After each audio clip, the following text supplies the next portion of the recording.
جمال الوجود بذكر الإله وتصفو الحياة بنور هدى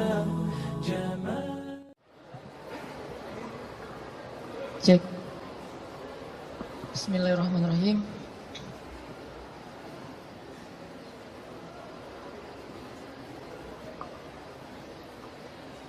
Assalamualaikum warahmatullahi wabarakatuh.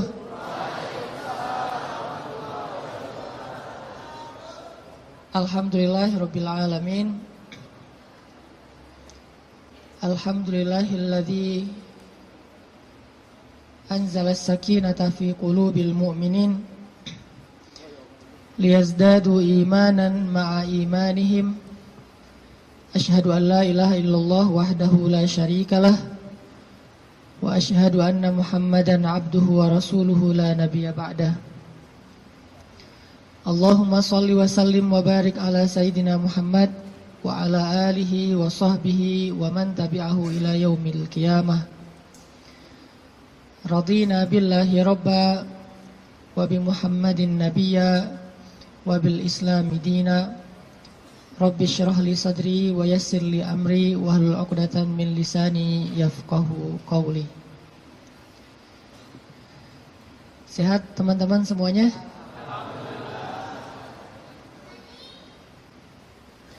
Kapan insyaallah? Akad maksudnya? Boleh saya tanya dulu, siapa yang baru nikah?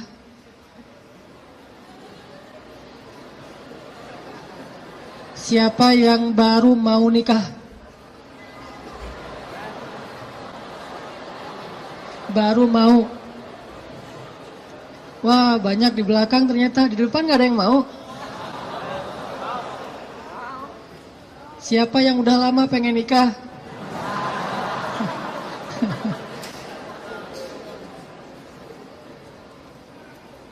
Kalau nikah tuh jangan kepengen ya. Langsung datang aja, ditolak, datang lagi, ditolak, datang lagi. Kayak Julaibib, pantang menyerah.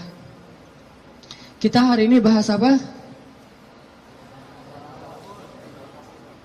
Jangan salah fokus. Fokusnya tuh kalau di kamera yang otomatis itu adalah wajah ya. Jadi kan ada tuh kalau kita foto langsung nyari wajah. Kalau orangnya geser, fokusnya geser. Jadi dia nggak pernah gagal. Nggak mungkin dia fokus ke wajah, tiba-tiba ngambil sepatu gitu. Sepatunya pink misalnya. Nggak mungkin kan? Artinya hari ini kita bahas tentang fokus dalam mencari cinta. Fokus dalam mencari cinta. Salah fokus dalam mencari cinta itu mungkin maksudnya adalah kalau kita mencari cinta itu mungkin buat mencari kesenangan dunia saja. Coba kita belajar mencari cinta itu untuk ngedapatin akhirat. Menurut saya itu lebih true love, lebih endless love. Kenapa?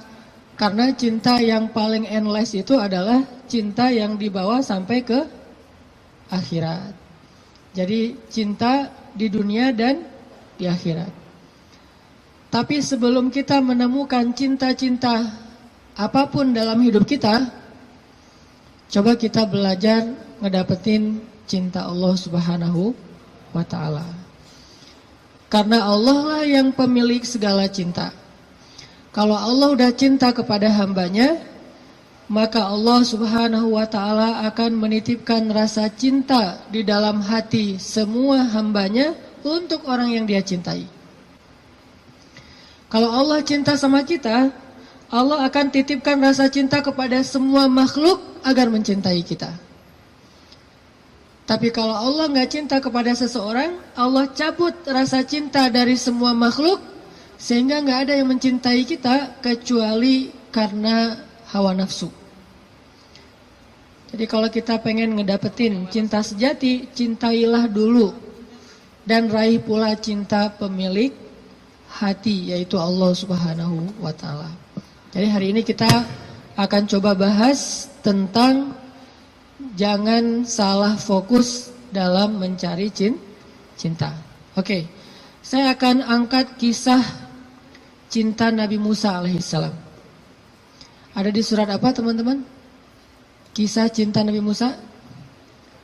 Nabi Musa pernah jatuh cinta? Pernah, kepada istrinya.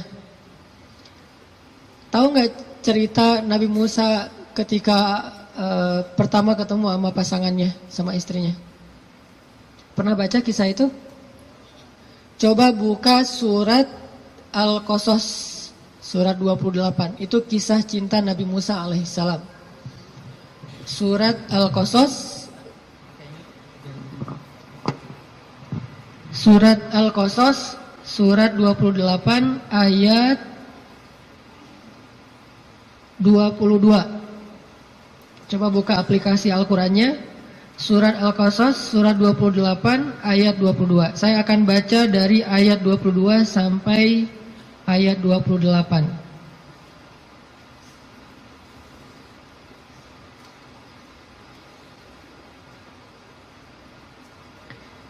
Surat Al-Qasas ayat 22 sampai 28. A'udzu billahi minasy syaithanir rajim.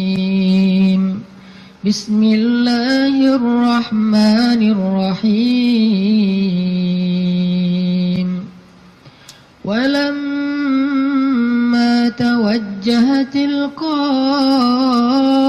Madyana qala 'asa rabbi an yahdiyani عسى ربي أن يهديني سواء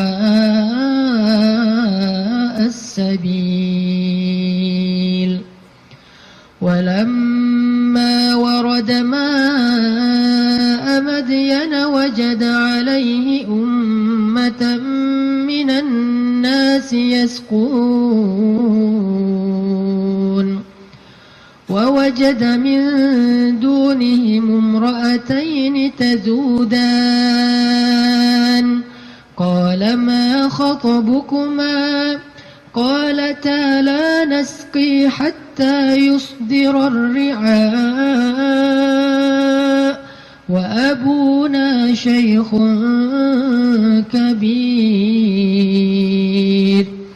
فسقى لهما ثم تولى إلى الظل فقال رب إني لما أنزلت إلي من خير فقير فجاءته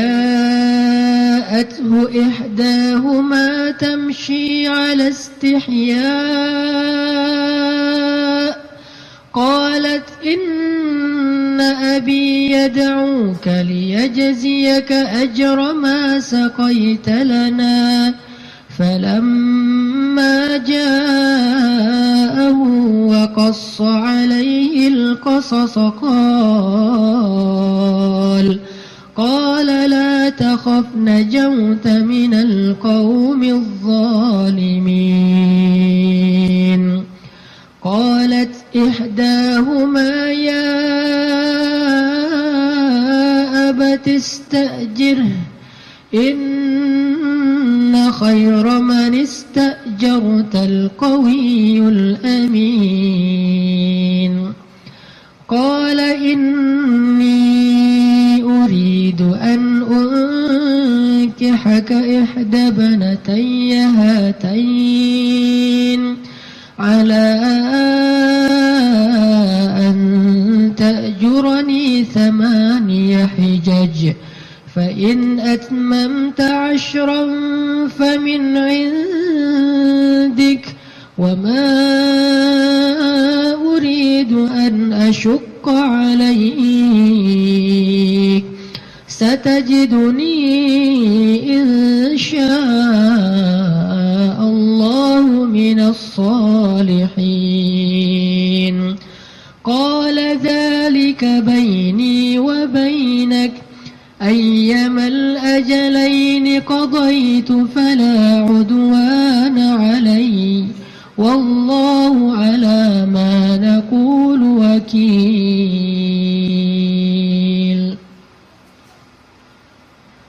Dan ketika Musa menghadap ke arah negeri Madian, ia berdoa, semoga Tuhanku membimbingku ke jalan yang benar. Lalu saat ia sampai di sebuah sumber air di negeri Madian itu, ia menjumpai di sana sekumpulan orang yang sedang memberi minum kepada ternaknya. Dan ia melihat di belakang orang banyak itu dua perempuan yang sedang menambat ternak mereka. Musa bertanya, apa yang kalian butuhkan? Kedua perempuan itu menjawab, kami tidak dapat memberi minuman ternak kami sebelum penggembala-penggembala itu memulangkan ternak mereka, sedangkan ayah kami adalah orang tua yang sudah lanjut usianya. Lalu Musa menolong mereka dengan memberi minuman ternak itu. Kemudian dia kembali ke tempat teduh lalu berdoa, ya Tuhanku, sesungguhnya aku sangat membutuhkan suatu kebaikan yang turun darimu kepadaku. Tidak lama kemudian datanglah kepada Musa salah seorang dari dua perempuan tadi, berjalan dalam keadaan malu-malu. Ia berkata, sesungguhnya ayahku memanggil engkau agar ia memberikan hadiah terhadap kebaikanmu dengan memberi minuman ternak kami tadi. Maka tatkala Musa bertemu dengan ayah perempuan itu dan menceritakan kepadanya cerita tentang dirinya, laki-laki itu berkata, janganlah kamu khawatir, kamu telah selamat dari orang-orang yang zalim itu atau Fir'aun. Lalu salah seorang dari kedua perempuan itu berkata, wahai ayahku, ambillah ia sebagai pekerja kepada kita. Sesungguhnya orang yang paling baik yang engkau ambil sebagai pekerja adalah orang yang kuat lagi dapat dipercaya. Berkatalah laki-laki itu, sesungguhnya aku ingin menikahkan kamu dengan salah seorang dari putriku, dengan dasar bahwa kamu bekerja kepadaku selama 8 tahun. Dan jika kamu cukupkan 10 tahun, maka itu adalah satu kebaikan darimu. Maka aku tidak hendak memberati kamu, dan kamu insya Allah akan mendapatiku termasuk orang-orang yang baik. Musa berkata, baiklah, itulah perjanjian antara aku dengan engkau. Yang mana saja dari kedua waktu yang ditentukan itu aku sempurnakan, maka tidak ada tuntutan tambahan atas diriku lagi, dan Allah adalah saksi atas apa yang kita ucapkan. Shadaqallahul azim. Teman-teman yang dirahmati Allah Subhanahu wa taala, itulah kisah, salah satu penggalan kisah dari kisah Nabi Musa yang sangat panjang di dalam Al-Quran. Nanti kita bisa melihat bagaimana Nabi Musa tetap fokus kepada cita-citanya, tetap fokus kepada keinginannya, tetap fokus kepada himmah, azam, apa yang selama ini dicari oleh Nabi Musa alaihissalam. Walaupun adegan hidupnya berubah-ubah. Karena manusia itu menjalani hidup dengan adegan yang kadang-kadang kita tidak menduga. Saya merasa bahwa hidup saya itu penuh dengan kejutan dari Allah. Saya orang Aceh asli, anak dari orang tua yang mungkin bukan orang kaya, tapi tiba-tiba Allah mentakdirkan saya kuliah di Mesir. Lalu pulang dari Mesir saya tinggal di Bandung. Sampai hari ini banyak adegan dalam hidup kita itu, banyak hal yang kita nggak pernah menduga. Adegan hidup bisa berubah, tetapi azam, harus tetap ada di dalam diri kita, di dalam hati kita. Sehingga adegan-adegan yang kita alami, apakah itu adegan sekolah, belajar, adegan menikah, adegan bekerja, adegan berteman, semua adegan dalam hidup kita itu harusnya menjadi sebuah potensi, kekuatan, dan penyemangat buat kita mendapatkan apa yang sudah terazam dalam hati kita. Gak boleh cita-cita kita itu berubah gara-gara adegan berubah. Gak boleh harapan kita itu berubah gara-gara situasi berubah. Harusnya harapan kita itu kepada Allah Subhanahu wa Ta'ala tidak berubah sama sekali, walaupun hidup kita terus dinamis, berubah-ubah sesuai dengan kondisi, tetapi harapannya tetap sama. Kayak ibarat tadi orang pengen nikah, udah aja fokus nikah. Kalau dia bekerja, niatnya bekerja supaya bisa mempersiapkan mahar yang layak buat calon kekasih. Apa mahar yang layak? Minimal mah 1 miliar, 1 villa, ya, mobil Alphard. Setuju yang di belakang?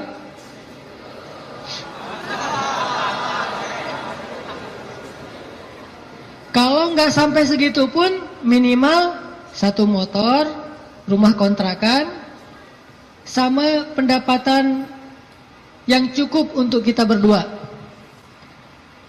Yang saya sebut dengan cukup, kadang-kadang cukup itu lebih baik daripada lebih loh. Benar nggak? Cukup lebih baik daripada lebih. Kalau kita lebih, kita akan beli piring 2, gelas 2, tempat tidur 2. Nggak seru kan? Justru karena cukup, kita beli piring 1, makan sepiring berdua.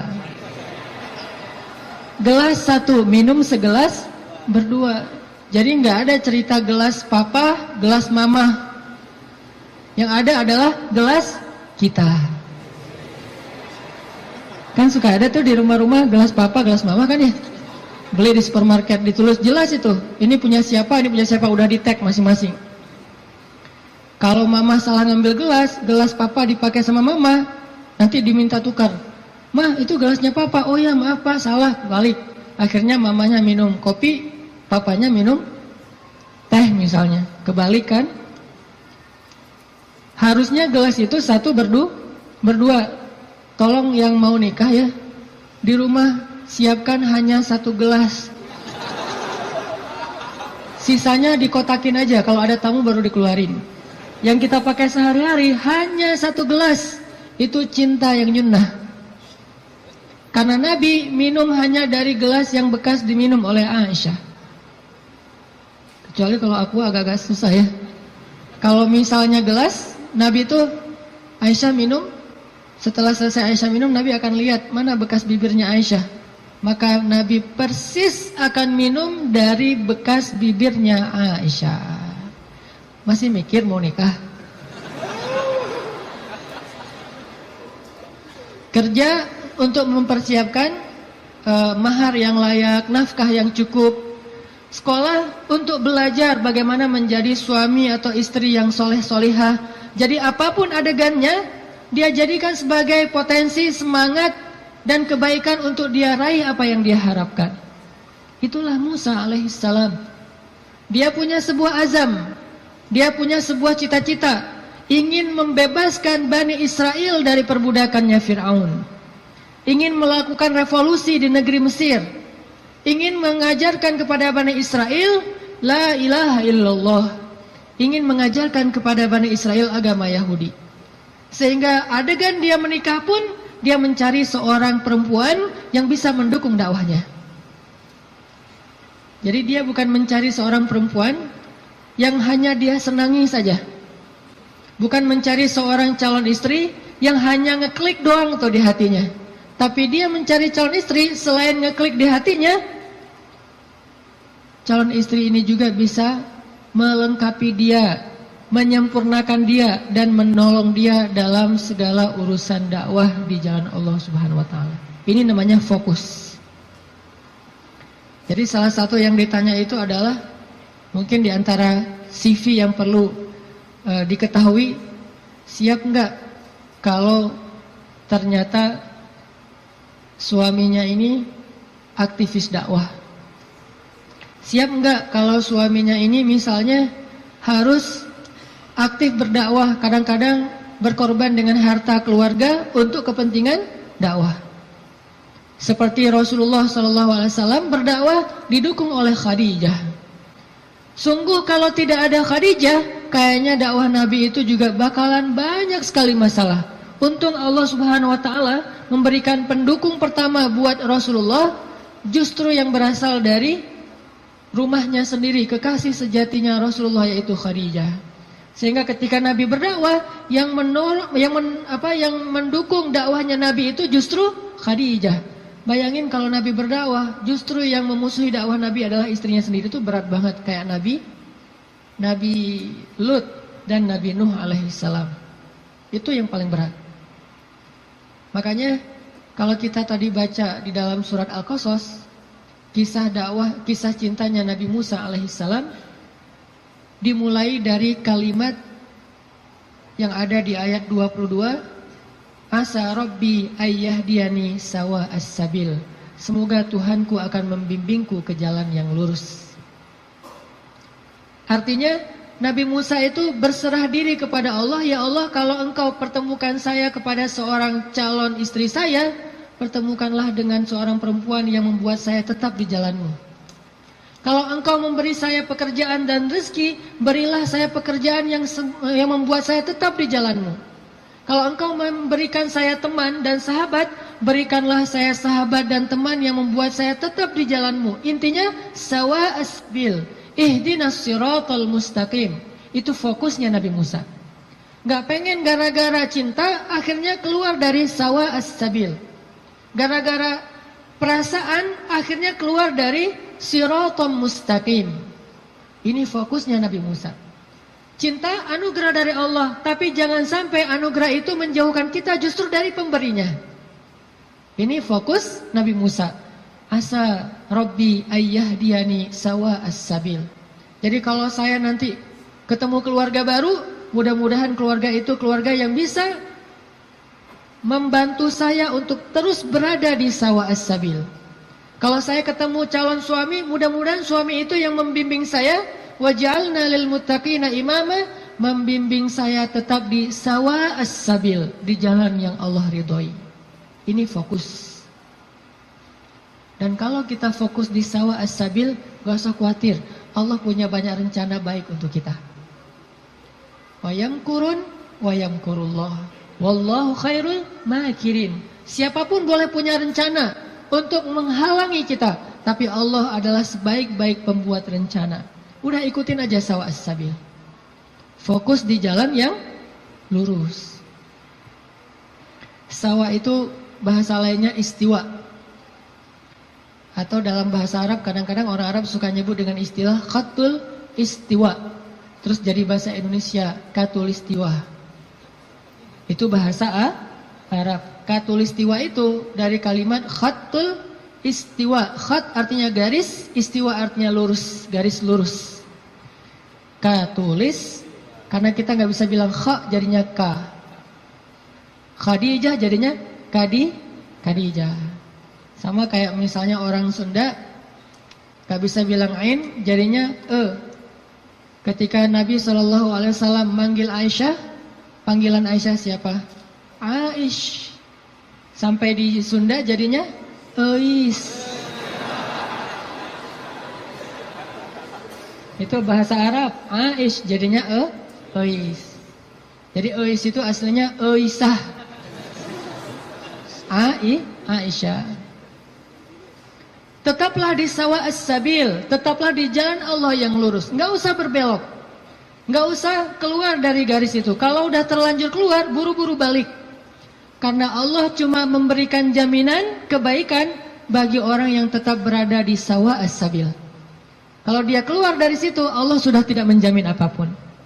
Kalau kita pengen hidup kita dijamin sama Allah, nggak bakalan kecewa, dikasih banyak kejutan, surprise yang luar biasa, gampang sebetulnya caranya. Tetaplah di sawa as-sabil, nggak usah melenceng.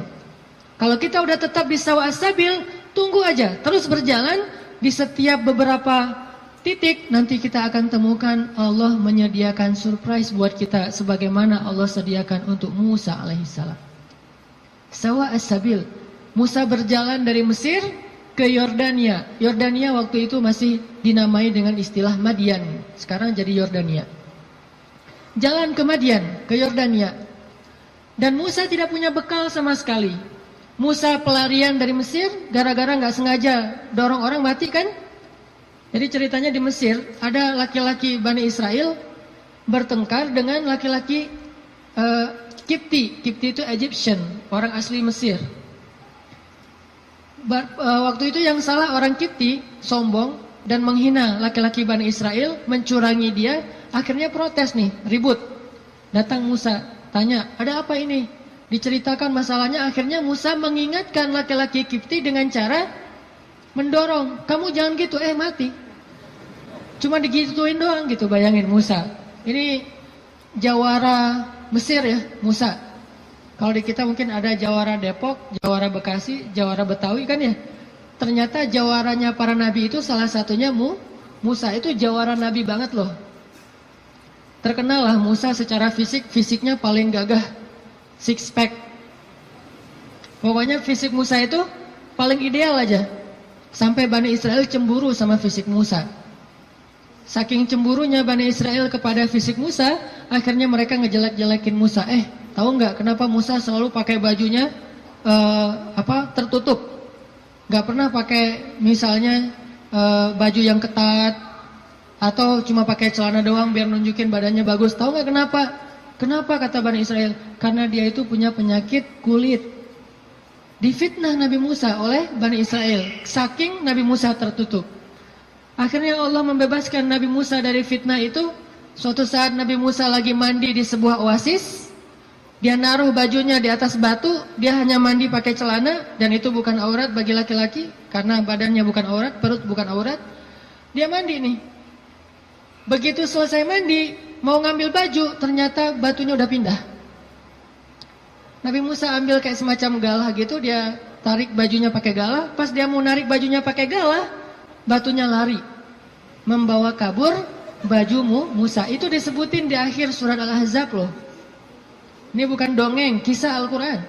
Walaupun kisahnya pendek, tapi ditafsirkan oleh hadis Nabi.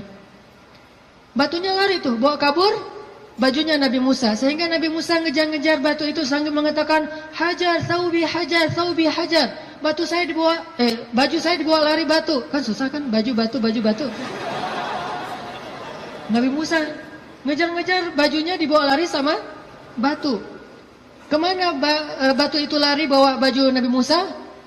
Ke tempat-tempat orang Bani Israel ngumpul. Cari mana skatepark. Dia ke skatepark. Skateparknya Bani Israel. Jadi anak-anak Bani Israel lagi main skate gitu. Batu lari. Wah, dijadikan obstacle gitu. Wah, ngetrik gitu ya. Ngetrik di atas batu. Jadi kickflip segala macam gitu, ngetriknya di atas batu, dikejar-kejar sama Musa. Kirain sama Bani Israel Musa juga lagi parkur gitu, ngejar-ngejar batu. Wah, Musa parkur, ternyata Musa tuh jago parkur, badannya bagus kan.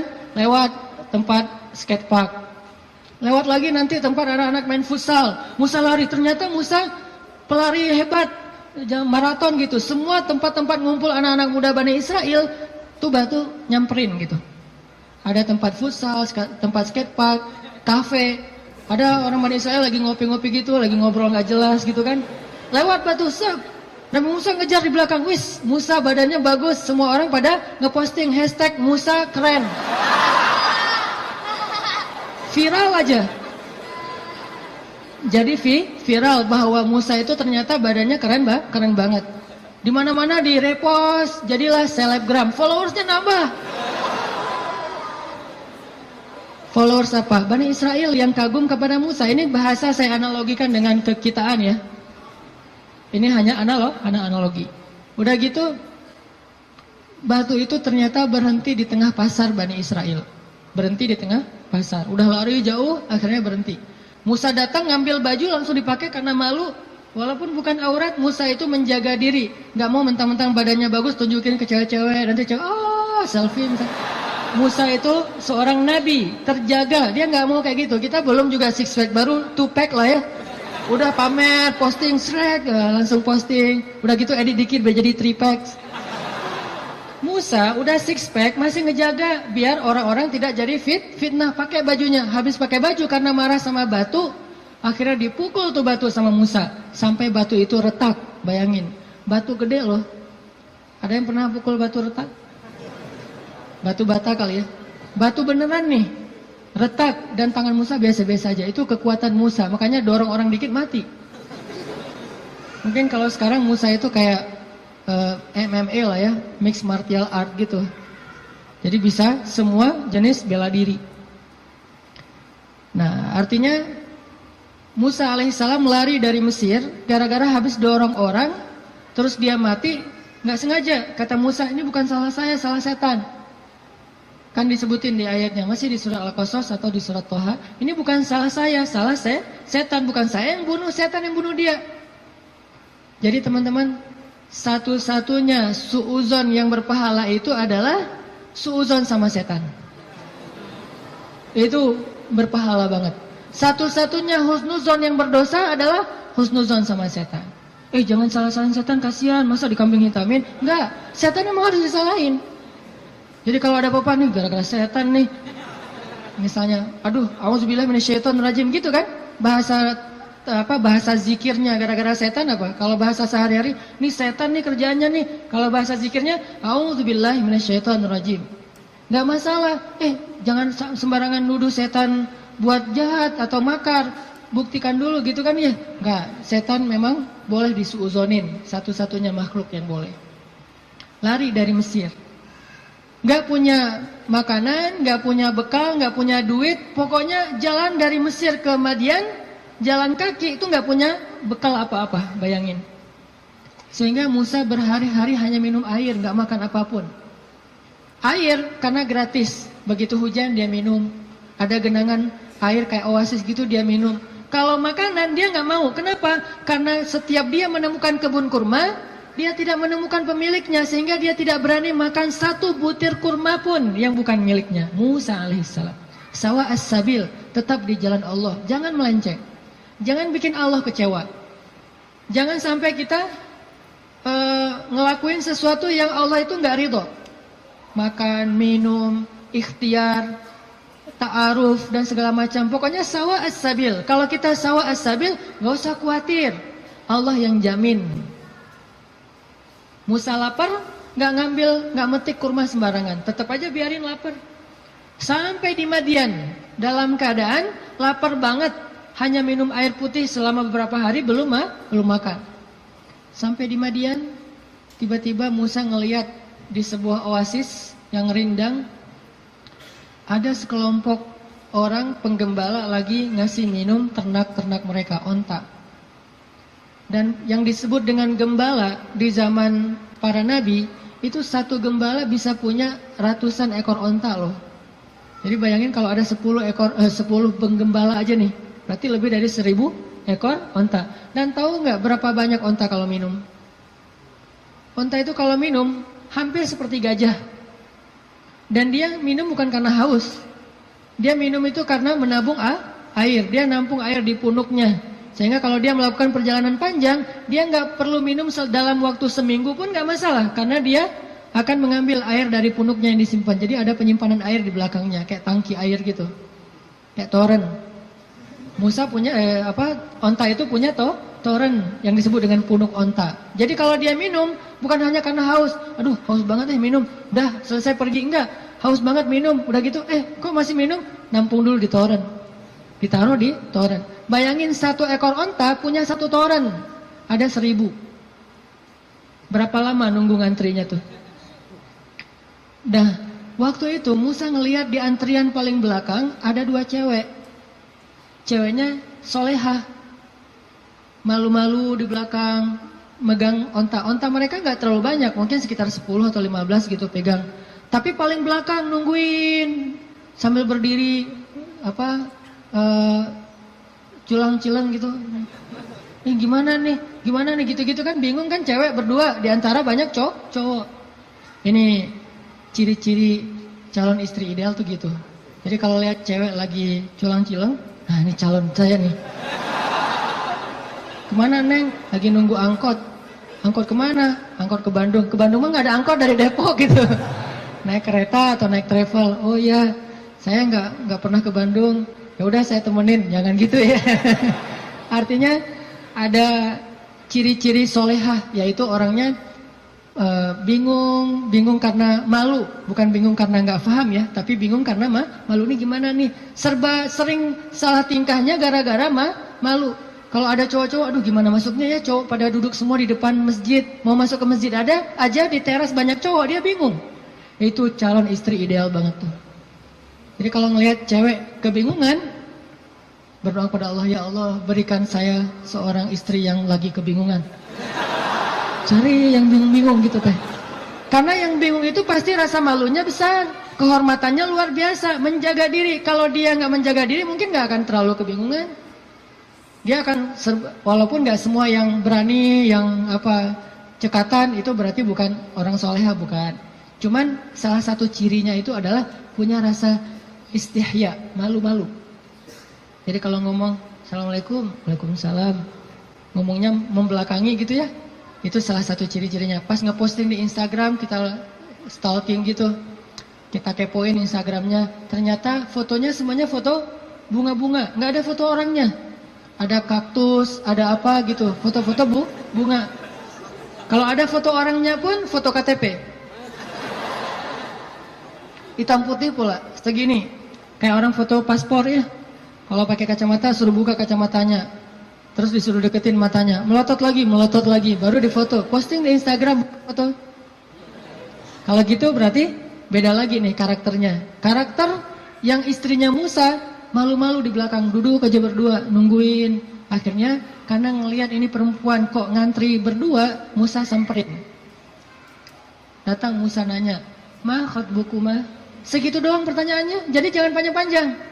Jangan nanya nomor handphone, jangan nanya akun Instagramnya apa, jangan basa-basi segala macam, jangan tiba-tiba pura-pura salah nomor telepon yang nyasar. Nanya aja, "Ma khatbukuma?" Ada apa? Kenapa kayak gini? Kenapa di belakang? Kenapa? Bahasa sederhananya adalah kenapa kalian berdiri saja di sini? Ma khatbukuma? Apa masalah kalian? Kedua perempuan ini terus bilang, kami tuh pengen ngasih minum ternak kami, tapi nggak bisa, soalnya laki-laki itu banyak yang ngerumunin air, dan kami nggak enak kalau mau desak-desakan dengan mereka. Sedangkan ayah kami sudah tua, nggak bisa memberikan minuman ternak. Musa melihat perempuan ini butuh pertolongan, akhirnya Musa ngambil ternaknya. Nggak banyak ngomong. Emang ternaknya namanya siapa? Salah tanya lagi kan ya? Basa-basinya lebay, salah. Udah aja ambil ternaknya, kemudian dibawa oleh Musa, diberi minum. Bayangin Musa yang dalam keadaan capek banget, lapar, perjalanan jauh, masih sanggup memberi minum ternak. Dan dulu cara ngasih minum ternak, itu ngambil timba, timbanya tuh kayak ember, kalau di kita ember, kalau orang Arab nyebutnya timba. Dalwun itu ember besar, diambil nggak pakai tali, turun ke dalam sumur, sumurnya besar gitu, ngambil air, naik lagi ke atas, ngasih minum kepada onta, turun lagi ke bawah, naik lagi ke atas. Bayangin tuh, lumayan kan? Buat latihan otot. Musa turun, naik ke atas, bawa minuman untuk ternak. Ada 10 onta, bayangin, minimal 10 ember. Dalam keadaan lapar, lemes, perjalanan jauh, lelah, kurang tidur. Coba, kekuatan Musa. Dan itu langsung diketahui oleh cewek-cewek nanti, bilang dia itu orang yang kuat luar biasa. Kasih minuman ternak, udah selesai itu, dikasih lagi ke cewek-ceweknya pada pulang. Jazakallah khair, wa iyyakum, pulang aja. Musa setelah mereka pulang, nggak pura-pura apa gitu, aduh, di sini warung Padang di mana ya, nggak nanya-nanya gitu. Nggak minta kepada perempuan itu balasan apapun. Di sini warung Padang di mana, di sini KFC di mana atau apa gitu. Dia cuma menyerahkan onta perempuan itu, kemudian dia kembali ke tempat yang teduh. Sampai di tempat yang teduh, dia berdoa lagi kepada Allah. Apa kata Musa? Kata Musa, Rabbi inni lima anzalta ilayya min khairin fakir. Ya Allah, saya fakir. Fakir itu butuh banget. Ya Allah, saya butuh banget rezeki darimu. Saya lapar. Ngomong ke Allah Subhanahu wa Ta'ala. Saya lapar ya Allah, saya butuh kebaikan darimu karena saya sangat kekurangan sekarang, fakir sekali. Dalam keadaan lagi lelah kayak gitu, Musa kalau ada masalah apa-apa, Robbi, coba bayangin, ayat 22, Robbi, ayat 24, Robbi, ayat-ayat sebelumnya dan sesudahnya juga, Robbi, ada masalah dikit, Robbi, minta kepada Allah. Ketemu seseorang yang mungkin kayaknya ngeklik banget dan soleha nih, atau soleh, jangan ngomong ke dia dulu, ngomong ke pemilik hatinya dulu, Robbi, yang itu tuh. Nanti Allah tiba-tiba ngeklik hatinya, udah jalan, balik lagi ke belakang. Ada apa Kang? Enggak manggil. Kayak tadi ada yang manggil perasaan. Ternyata yang manggil bukan suara, tapi hati, perasaannya yang manggil. Oh, ya, kita kan nggak mau malu-maluin cewek ya. Jadi yang ngomong kayak gitu tuh kita, oh iya saya tadi manggil, mau nanya, ini kalau mau misalnya masjid yang dekat di mana ya? Tanya masjid kita sih, biar sore gitu ya. Masjid terdekat di mana?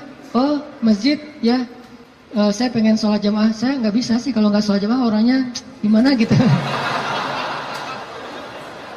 Mulai kan ya, sholat jamaah. Oh ya, ada di situ di dekat balai kota. Oh iya ya, di situ juga banyak warung kok. Enggak, saya mah hari ini puasa. Malah hari Jumat gitu ya. Hari Jumat puasa. Jadi soleh banget lah ya intinya. Musa balik kepada tempat teduh, berdoa kepada Allah. Jadi kalau ada masalah lapar, doa. Kesasar, doa. Bingung, doa. Apapun, ilahi.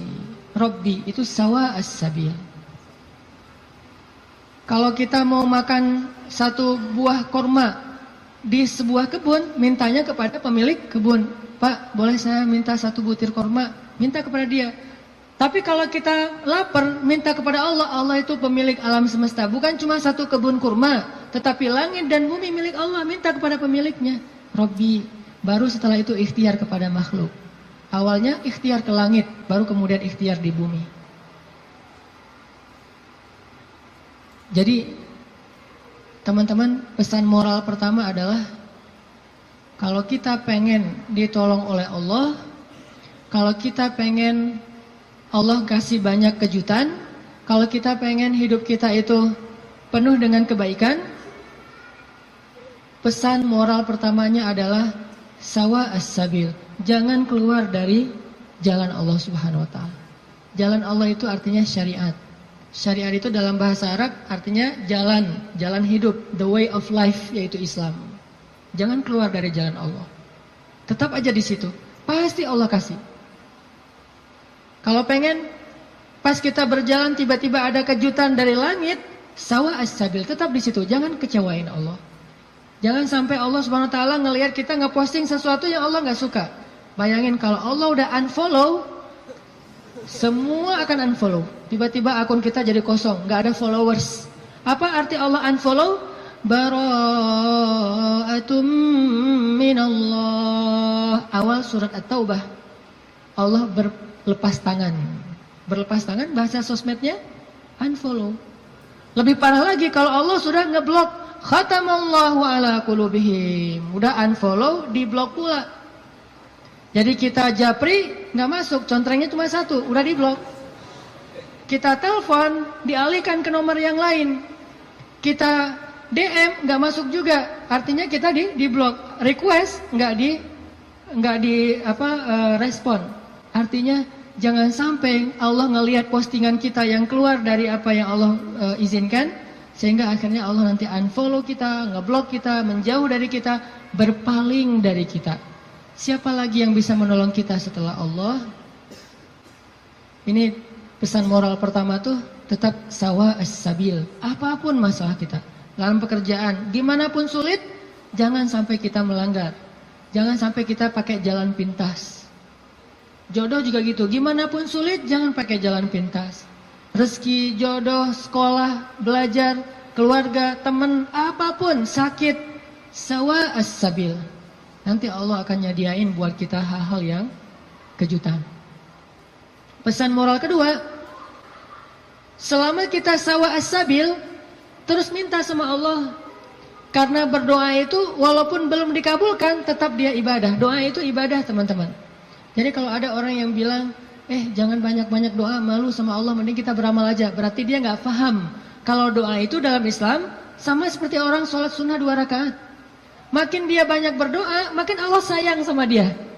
Beda dengan manusia, kalau kita banyak minta, dia jadi kewalahan, jadi malas, tebel gitu. Minta aja nih orang.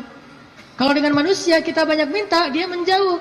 Kalau Allah kita banyak minta, Allah mendekat. Allah senang kepada hamba yang meminta. Masalah sepele, garam kata Nabi. Mintalah kepada Allah walaupun cuma garam. Jadi lagi masak, gak ada garam. Ya Allah, garam. Minta sama Allah. Udah gitu baru beli di warung. Minta dulu. Kenapa minta kok beli di warung? Karena bisa jadi kalau kita hanya membeli garam di warung, lalu kita masak, kita tidak dapat pahala doa. Sedangkan kalau kita berdoa dulu baru beli garam, kita dapat garam plus pahala doa. Dan Allah kasih keberkahan di dalam garam itu. Siapa tahu pas lagi datang ke warung beli garam, yang nungguin warung si Neng. Bukan emaknya ya. Mau beli garam, kenapa masak kurang garam ya? Tadi minta sama Allah, ya udah gratis aja deh gitu. Bisa. Atau bisa juga, udah besok-besok gak usah masak sendiri, biar saya masakin. Kode keras ya. Tapi gak mungkin juga kayak gitu. Artinya teman-teman, minta sama Allah. Ada masalah dikit, ya Allah. Coba, ini benar-benar jadi kayak habit kita ya. Ya Allah itu jadi habit. Ya Allah, ya Allah. Dikit-dikit, ya Allah. Dikit-dikit, ya Allah. Dan Allah tuh senang banget digituin. Nggak repot sama sekali. Walaupun Allah itu sibuk, tapi Allah nggak repot. Kulla yawmin huwa fi sya'n. Fabi'ayyi ala'i rabbikuma tukadziban. Setiap hari Allah itu sibuk. Arti sibuk memberikan apa yang diminta oleh hamba-hambanya. Sibuk mengurus hambanya. Emang Allah senang kok ngurus kita. Jadi kalau kita minta ke Allah itu Allah kayak, ada apa hambaku senang gitu. Bayangin. Walaupun gak tepat, tapi Allah lebih senang. Walaupun analogi ini gak tepat, tapi kurang lebih bisa kita bayangin. Allah itu lebih senang kepada hambanya yang meminta kepadanya daripada seorang pelayan di sebuah restoran, di sebuah kafe, yang ketika kita minta sesuatu dia tersenyum, dia ada apa Pak, langsung nyatet, langsung dikirim ordernya. Allah lebih senang dari itu. Dan salah satu di antara nabi yang paling suka berdoa kepada Allah itu siapa teman-teman? Nabi Ibrahim. Allah menyebutkan Ibrahim itu inna Ibrahim la'awwahun halim. Awwahun. Awwah itu bukan awah ya. Awah itu beda ya. Kalau awah justru enggak, kalau awah mau. Awwahun artinya da'a, suka berdoa. Ibrahim itu ada masalah dikit, ya Rabbi, doa. Makanya Allah banyak ngasih kejutan buat Ibrahim. Dengan istri pertamanya Sarah, dengan istri keduanya Hajar, dengan anak pertamanya Ismail, dengan anak keduanya Ishak, dengan cucunya Yakub, dengan cicitnya Yusuf. Banyak Allah kasih kejutan buat Ibrahim. Kenapa? Karena Ibrahim sawa as-sabil dan da'a, selalu berada di jalan Allah dan selalu minta sama Allah. Allah itu cemburu kalau kita minta kepada makhluk duluan sebelum Allah. Cemburu kalau kita nyebut nama makhluk duluan sebelum Allah. Cemburu kalau kita berterima kasih kepada makhluk duluan sebelum bersyukur kepada Allah. Allah itu cemburu dan Allah layak untuk cemburu. Sehingga kalau kita minta ke Allah duluan, Allah senang banget.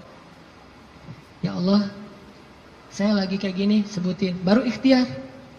Jadi sehari-hari itu jadikan habit kita itu da'a, dikit-dikit Rabbi, Ilahi, Ya Allah, Ya Tuhanku, gitu. Sehingga Musa pas lagi perjalanan dari Mesir ke Madian, Rabbi, asa ayyahdiyani sawa as-sabil, beri saya jalan yang lurus. Pas sampai di Madian, Rabbi, ini bima anzaltani min khairin faqir. Ya Allah, saya butuh sekali rezeki, saya udah lapar, udah berhari-hari gak makan. Tiba-tiba datanglah kejutan yang ditunggu-tunggu Musa. Salah satu dari dua cewek tadi yang ngasih minuman ternak, datang lagi nih. Datangnya gimana? Disebut di ayat 25. Faja'athu ihdahuma tamshi 'ala istihya. Datanglah salah satu dari dua perempuan itu berjalan dalam keadaan malu-malu. Tadi itu. Sampai dalam Islam ada kode. Kalau cewek ditanya pendapatnya setuju apa enggak dilamar oleh seorang perempuan, maka jawaban iyanya seorang perempuan itu adalah diam. Sedangkan laki-laki kalau diam berarti enggak. Kalau perempuan kalau diam berarti ya. Kalau dia, oh berarti itu ya, husnuzon aja. Jadi kalau nanya, Neng gimana mau sama saya? Dia belum sempat mikir, oh berarti mau ya. Kan diam tadi teh. Jadi diam seorang perempuan kata Nabi adalah ridho. Diamnya adalah ridho. Karena kalau dia tidak ridho, dia mungkin akan merespon dengan bahasa-bahasa yang baik. Atau bahasanya bukan diam, pasrah. Saya ikut aja gimana emak sama abah gitu. Ini berarti ridho. Bukan berarti dia, kamu kok gitu sih sama aku, kamu nggak sayang, nggak cinta dan segala macam gitu. Dia mah nggak akan ngomong kayak gitu. Dia diam atau dia bilang ya udah ikut aja, berarti dia ridho. Itu sifat perempuan yang sebenarnya. Pada dirinya itu ada malu. Dan malu by the way teman-teman, pada diri perempuan adalah mahkota. Makin besar rasa malunya, makin tinggi nilainya. Makin besar rasa malunya, makin besar mahkota yang dia pakai. Jadilah dia seorang putri. Makin besar, jadilah dia seorang ratu. Mahkotanya perempuan yang solihah adalah istihya, punya sifat malu-malu, nggak pakai in. Malu-malu aja, malu-malu, kemana-mana malu, malu-malu. Itu mahkotanya perempuan. Walaupun bukan berarti ketika yang ada perempuan nggak malu dia berani gitu, nggak punya mahkota, bukan. Ini hanya salah satunya. Dan tetap itu kebaikan. Kalau dia nggak terlalu besar dominan dengan sifat malu, mungkin dia dominan dengan sifat yang lain. Tapi yang jelas sifat malu ini kebaikan. Kata Nabi, kalau tidak punya malu, maka seseorang akan lakukan apa yang dia suka. Berarti malu itu sebagian dari kehormatan. Malu itu sebagian dari harga diri. Sehingga kalau orang udah nggak punya sifat malu, maka dia kehilangan harga diri dan kehormatan, dia akan lakukan apapun yang dia suka. Jadi malu anugerah dari Allah untuk perempuan. Aisyah pemalu. Saking pemalunya Aisyah, kalau lagi malu wajahnya kemerah-merahan, pink. Pink dalam bahasa Arab humairo. Pink itu humairo. Aisyah itu kalau lagi malu pink wajahnya. Sehingga kalau Nabi melihat wajah Aisyah pink, humairo, Nabi senang melihat Aisyah, oh Aisyah lagi malu, Aisyah lagi senang, Aisyah lagi tersipu-sipu, sehingga wajahnya menjadi pink. Aisyah itu seorang perempuan yang sangat pemalu, sama dengan Maryam, sama dengan Khadijah, sama dengan Fatimah, perempuan yang sangat pemalu. Coba teman-teman renungkan kisah gimana pemalunya Aisyah. Pernah ketika Rasulullah SAW sudah wafat, kan Rasulullah itu dimakamkan di dalam rumah Aisyah. Soalnya SOP para nabi, mereka dimakamkan di tempat mereka wafat, nggak boleh dipindahkan. Itu udah jadi SOP-nya para nabi itu. Jadi kalau meninggalnya di sini, ya udah di sini dimakamin, nggak boleh ke pemakaman khusus tempat lain atau pemakaman umum, nggak boleh. Jadi karena Rasulullah wafatnya di atas pangkuan Aisyah di kamarnya, maka kamar itu jadi tempat Rasulullah dimakamkan, makam di situ, dibuat kayak ruangan. Setiap hari Aisyah duduk di situ, dia buka hijabnya, dia duduk di makam Nabi sambil mungkin dia di situ ngobrol, mungkin dia berzikir, bukan sengaja zikir di dalam makam ya, tetapi dia kangen sama Nabi, duduk di sebelah Nabi, seolah-olah dia pengen mengenang waktu dulu sering zikir berdua sama Nabi sambil Nabi tidur di atas pangkuan Aisyah zikir. Bayangin. Kalau kita zikir jomblo itu duduk, beda ya zikir jomblo sama zikir orang udah nikah. Kalau jomblo zikirnya duduk, tiba-tiba ngeblak ke belakang gitu ya. Kalau udah nikah, zikirnya nggak perlu ngeblak ke belakang, zikirnya sambil berbaring di atas pangkuan kekasihnya. Atau kadang-kadang zikirnya sambil bersandar, jadi punggung dengan punggung, satu menghadap ke utara, satu menghadap ke selatan. Sama-sama memberikan punggungnya jadi kayak kursi gitu, bersandar kepada kekasihnya, zikir. Nanti pas sudah beberapa menit lihat, wah kamu 1000, saya baru 200. ngapain aja kamu kok 200 ngahuleng gitu ya, mikirin kamu, jadi zikirnya 200. Berarti yang zikirnya 1000 kamu mikirin apa? Saya ingat Allah. Lah kamu kenapa 200? Saya ingat kamu. Romantis dalam zikir. Artinya Aisyah tuh teringat masa-masa zikir dengan Rasul, sholat sunnah bareng dengan Rasul. Kan saya sering cerita tuh, Rasulullah kalau malam tahajud, beliau sholat tahajud sendiri dulu, nggak ngebangunin Aisyah. Kenapa? Karena tahajud Nabi itu di atas standar manusia biasa. Kalau ngebangunin Aisyah kasihan, nggak akan kuat Aisyah. Ini sayangnya Nabi kepada Aisyah, sampai dalam bab ibadah aja diringankan selama tidak melanggar syariat. Nabi nggak mau ngeberatin Aisyah sholat tahajud bareng dengan Nabi. Aisyah tahajud yuk. Hayu kata Aisyah.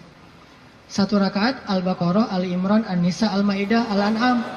Siapa yang kuat?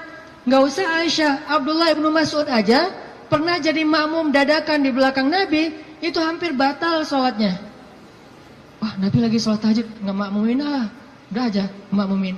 Nabi baca Alif Lam Mim Dzalikal Kitabul La Raiba Fi.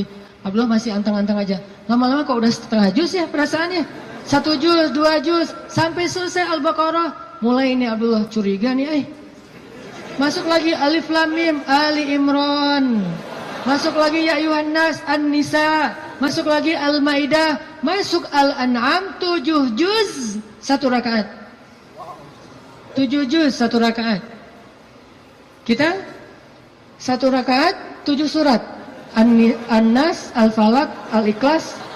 Dari ujung aja pokoknya 7 surat. Ini 7 juz 1 rakaat.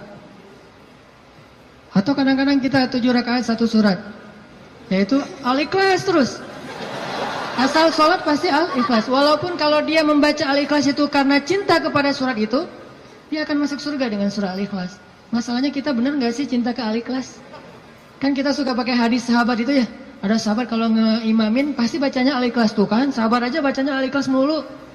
Sampai dilaporin ke Nabi, ya Rasulullah dia tuh kalau ngimamin kurang variatif Kurang variatif gimana? Ayatnya monoton, Al-Ikhlas saja nggak ganti-ganti. Dipanggil sama Nabi, kenapa kamu bacanya kok Al-Ikhlas saja nggak yang lain?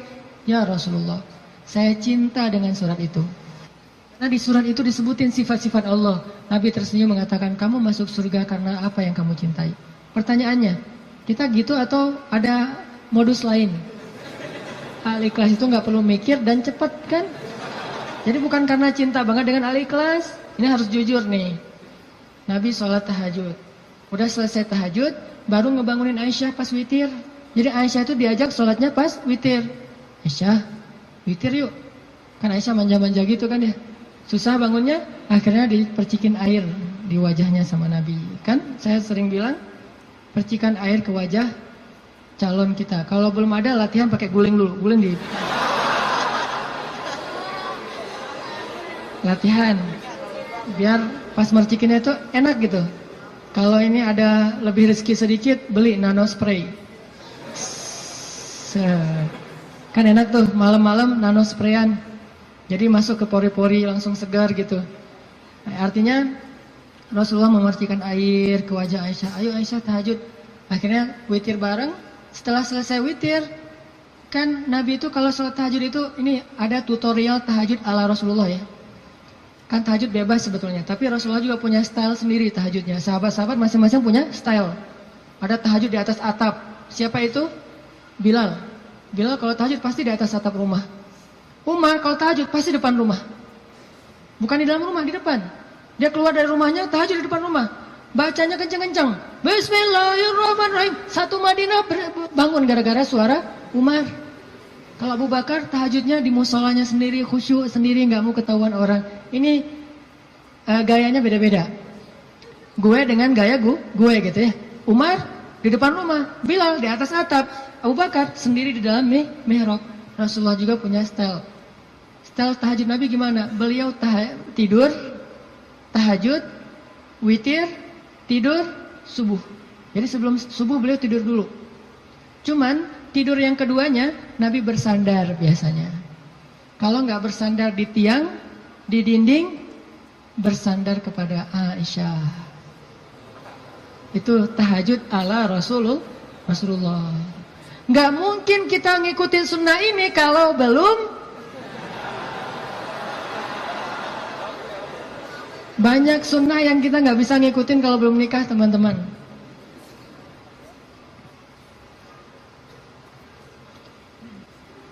Ya, waktu jam 11.25. Sebentar lagi ya, 5 menit aja lagi. Kisah Musa. Lanjut ya, dipotong ya. Jadi Nabi SAW itu dengan Aisyah, kalau tahajud membangunkan Aisyah dan tidak membiarkan Aisyah. Artinya Nabi SAW mengajarkan kepada kita bagaimana beliau memperlakukan istrinya, bagaimana rumah tangga beliau, yang itu kemudian menjadi kebaikan kepada Allah. Jadi mendapatkan istri untuk lebih dekat kepada Allah, biar bisa tahajud bareng. Coba bayangin teman-teman, kita pengen nikah, kenapa kamu pengen cepat-cepat nikah? Karena pengen buka puasa berdua. Bentar lagi Ramadan nih, masa puasa sahur masih sendiri kan? Kenapa kamu pengen nikah? Pengen tahajud berdua. Kenapa kamu pengen nikah? Pengen ngaji berdua, store hafalan. Suaminya hafal surat Al-Ikhlas, store gitu ke istrinya. Kan baru hijrah, Al-Ikhlas dulu kan? Al-Fatihah, Al-Ikhlas. Nanti istrinya store. Store-nya apa? Surah Al-Isra. Ternyata istrinya hafizah. Ya. Suaminya baru hijrah. Jadi Al-Ikhlas versus Al-Isra. Beda banget kan? Al-Ikhlas juga masih banyak salah, kulawahan gak lewat-lewat gitu. Atau kuliah ayyuhal kafirun gak khatam-khatam, muter. Kan la abudu mata abuduan terus aja di situ kan? Ini karena belajar, baru belajar. Istrinya udah Al-Isra, Maryam, Toha, Qasas segala macam. Kenapa pengen nikah? Karena pengen bareng mendekat kepada Allah SWT. Itu yang di Musa cari. Akhirnya perempuan itu datang menemui Musa, sebagaimana Aisyah sangat pemalu. Tadi nggak tuntas ceritanya, next time insyaallah. Datanglah perempuan itu kepada Musa bilang, ayahku pengen ngundang kamu dinner di rumah. Itu bahasa kita mah, di dinner atau lunch lah di rumah, makan siang gitu. Kayaknya sih dinner, udah sore soalnya. Makan malam di rumah. Oh iya, jalan nih. Tahu gimana cara jalannya? Musa di depan, cewek itu di belakang. Nggak dibalik, cewek di depan, Musa di belakang. Nggak. Etika jalan laki-laki perempuan yang belum muhrim, perempuan di belakang, laki-laki di depan. Supaya apa? Supaya tidak melihat bagaimana cara jalannya. Terus kan Musa nggak tahu rumahnya kemana, gampang, tinggal di Sherlock aja. Kalau nggak Sherlock, kitanya yang jadi Google Map gitu, jadi kayak Waze gitu. Belok kanan, turn right, turn left, after gitu. Tinggal Musa belok kanan, belok kiri. Yang penting Musanya di depan, perempuan itu di belakang. Dan itu etika yang luar biasa. Sehingga perempuan ini menyimpulkan, laki-laki ini selain kuat, ternyata amanah, nggak caper, nggak sok-sok dekat gitu. Kan kita lagi di perjalanan, daripada kamu diganggu orang biar aku jagain. Nggak. Musa itu orang yang sangat amanah. Jadi kalau belum nikah aja dia sangat jaga, jangan sampai membuat perempuan ini tercela, apalagi setelah menikah. Sampai di rumah, cewek ini ngomong ke ayahnya, ya abah, bapak gitu ya, ya abati. Itu laki-laki itu kuat dan amanah loh. Kalau ayah butuh pekerja, kayaknya dia yang paling tepat jadi pekerja di rumah kita. Ini sebetulnya kode. Perempuan kalau ngomong dengan bahasa kayak gini, berarti dia perhatian. Kalau dia udah bisa menyimpulkan dia kuat, dia amanah, dia tepat sebagai pekerja, berarti dia perhatian. Kalau enggak, dia nggak akan ngasih komentar. Ayahnya paham. Ini bahasa elegan orang zaman dulu. Kalau sekarang kan, ya pengen nikah, gitu kan vulgar kan ya. Kalau dulu kode tuh, ya itu kayaknya cocok bekerja ke kita. Kata ayahnya, oh ya nanti ayah bicara sama dia. Ayahnya bukan menawarkan Musa bekerja, tapi menawarkan Musa nih nikah. Saya akan nikahkan kamu dengan salah satu dari putri saya. Terserah kamu yang mana yang kamu sukai. Maharnya bekerja kepada saya selama 8 tahun. Akhirnya Musa pun menikah dengan salah satu dari 2 perempuan itu. Dan perempuan inilah yang mendampingi Musa untuk berdakwah di Mesir melawan Fir'aun. Dan inilah kisah yang luar biasa. Nabi Musa mencari cinta itu untuk lebih dekat kepada pemilik cinta. Nabi Musa mencari cinta makhluk agar bisa mendapatkan cinta Allah Subhanahu wa taala. Bukan justru ketika ngedapetin cinta makhluk kehilangan cinta Allah. Ini namanya fokus. Teman-teman, pesan moral ketiga berarti adalah apa? Setelah sawa as-sabil, banyak berdoa. Yang ketiga adalah jadilah seseorang yang menyempurnakan hubungan kita dengan Allah dengan cara menikah. Itu maksud Nabi, setengah dari agama itu adalah setelah kita menikah, kita sempurnakan. Gimana sempurna? Tadi tuh, tilawah sendiri jadi tilawah berdua. Buka puasa sendiri jadi buka puasa berdua. Tahajud sendiri jadi tahajud berdua. Bahkan ada ibadah yang kita bisa dapetin setelah menikah yang gak mungkin didapetin kalau orang belum menikah. Ibadahnya simple. Ngapain? Goler, tidur di atas sofa sambil ngelihat istri kita rempong lalu lalang, itu pahala. Jadi gini aja. Itu sholat sunnah loh. Kalau yang belum nikah hanya bisa mendapatkan pahala itu dengan cara berwudu, sholat sunnah 2 rakaat. Yang udah nikah nggak perlu berwudu, nggak perlu sholat sunnah pun tetap dapat pahala sholat sunnah. Dengan cara apa? Pandangan suami kepada istrinya yang penuh kasih sayang, bagi dia adalah pahala ibadah. Jadi cuma ngelihat doang ibadah, tersenyum ibadah, kecup di keningnya. Bayangin, Nabi itu habis berwudu mengecup Aisyah. Bisakah kita melakukan itu kalau belum menikah? Ngecup apa? Habis wudu, cium Aisyah ke masjid. Wudu, cium Aisyah. Ini salah satu dalil dari mazhab yang mengatakan sentuhan suami istri tidak membatalkan wudu. Walaupun nanti ada dalil yang mazhab yang lain, Allahu a'lam. Ini mazhab. Tapi Nabi beberapa kali habis berwudu, kecup Aisyah ke masjid. Wudu, kecup Aisyah. Jadi kalau udah Nabi wudu, Aisyah udah siap-siap tuh. Para istri, kalau suaminya lagi berwudu, maka siap-siaplah kalian, karena sebentar lagi dia akan ke masjid dan lupa mengecup gitu. Biasanya kalau habis wudu, Nabi itu ngecup istrinya, dikecup di keningnya atau di pipinya ke masjid, kecup kening pipi ke masjid. Itu sunnah pahala yang tidak didapatkan kecuali dengan menikah. Setengah dari agama itu ada di dalam pernikahan, sisanya ada dalam status jomblo. Setengah-setengah lah ya. Jadi kalau mau utuh, pernah mengalami masa jomblo yang berat gitu, derita jomblo kifarat dosa kan ya. Setelah itu nanti mendapatkan setengahnya lagi setelah saya terima nikahnya Fulanah binti Fulan dan seterusnya. Itu teman-teman, maaf nggak tuntas cerita musanya. Insya Allah nanti dilanjutkan di kesempatan yang lain, bisa lewat streaming mungkin atau dalam kesempatan-kesempatan yang lainnya. Barakallah. Assalamualaikum warahmatullahi wabarakatuh.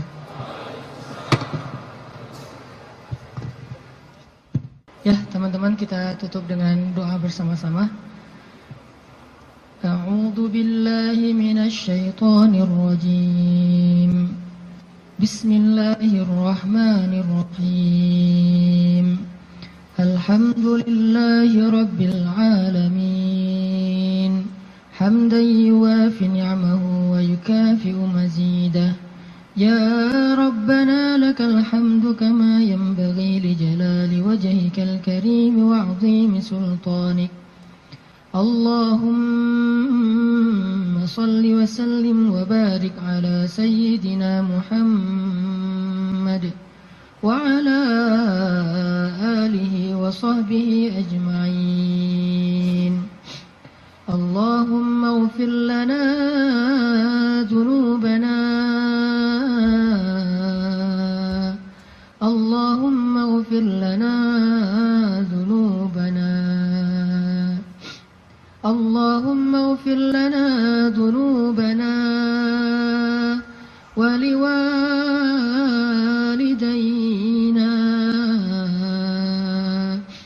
wa liwalidayna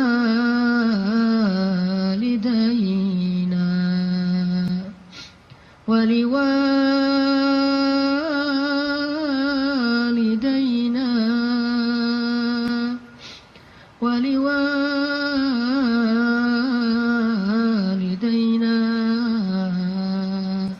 warhamhuma kama rabbayani saghira.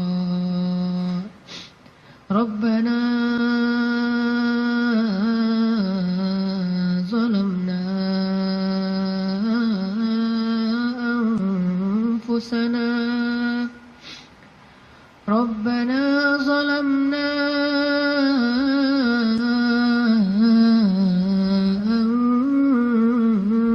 anfusana. Rabbana zalamna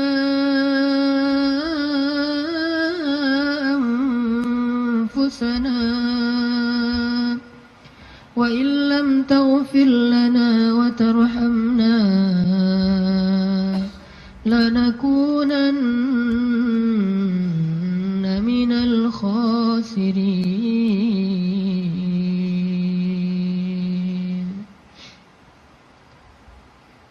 Duhai Allah, Tuhan kami,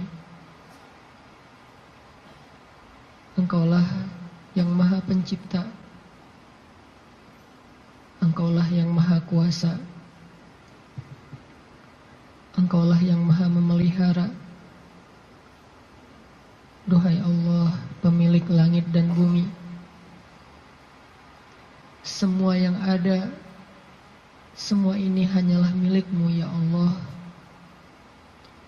Engkau yang Maha Kaya, sedangkan kami fakir di hadapan-Mu ya Allah. Engkaulah yang Maha Kuasa, sedangkan kami tidak berdaya di hadapan-Mu ya Allah. Engkau yang Maha Tinggi, Engkau yang Maha Mulia, sedangkan kami rendah dan hina di hadapan-Mu ya Allah.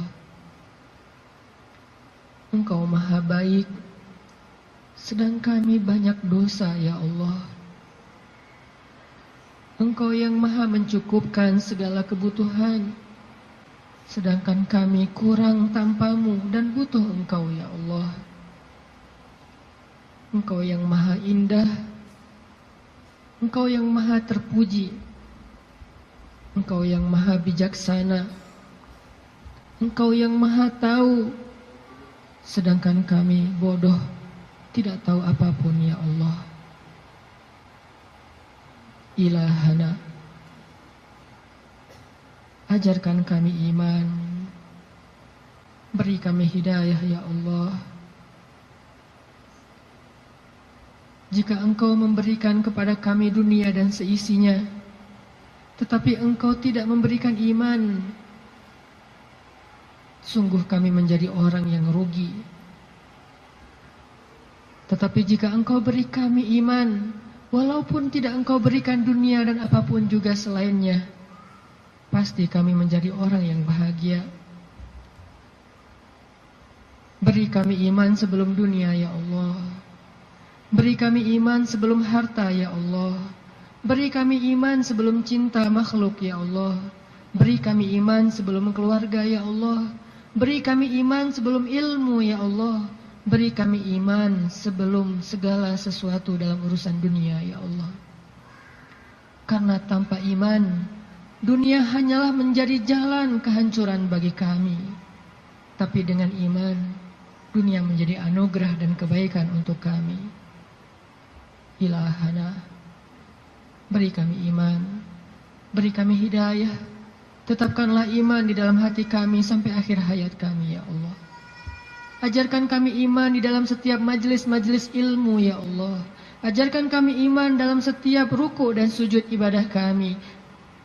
Ajarkan kami iman dalam setiap ketentuan takdir-Mu ya Allah. Engkaulah yang Maha Bijaksana. Ilmu-Mu meliputi yang gaib dan yang syahadah. Engkau yang sebaik-baik mengajarkan sesuatu kepada hamba-Mu. Ajarkan kami iman ya Allah, yang tidak bisa diajarkan oleh siapapun setelah Engkau ya Allah. Ilahana, jadikanlah majelis kami ini majelis yang menambah iman di dalam hati kami, bukan hanya menambah wawasan di dalam pikiran kami. Yang setelah kami bubar dari majelis ini, kami kembali kepada tempat kami masing-masing. Kami membawa pulang hadiah iman. Iman bertambah setiap hari ya Allah. Ilahana, ampuni dosa kami ya Allah. Dosa-dosa di masa lalu kami ya Allah. Ampuni dosa kedua orang tua kami ya Allah. Ampuni dosa kami ya Allah.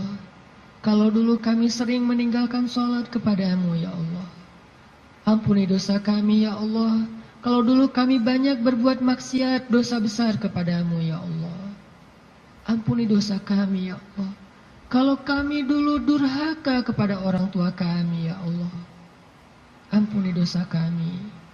Janganlah Engkau biarkan kami kembali kepadamu dengan membawa dosa-dosa besar, ya Allah. Beri kami husnul khatimah, di mana ketika kami kembali kepadamu, kami datang dengan amal ibadah, dan Engkau ridho kepada kami. Ampuni dosa kedua orang tua kami, ya Allah.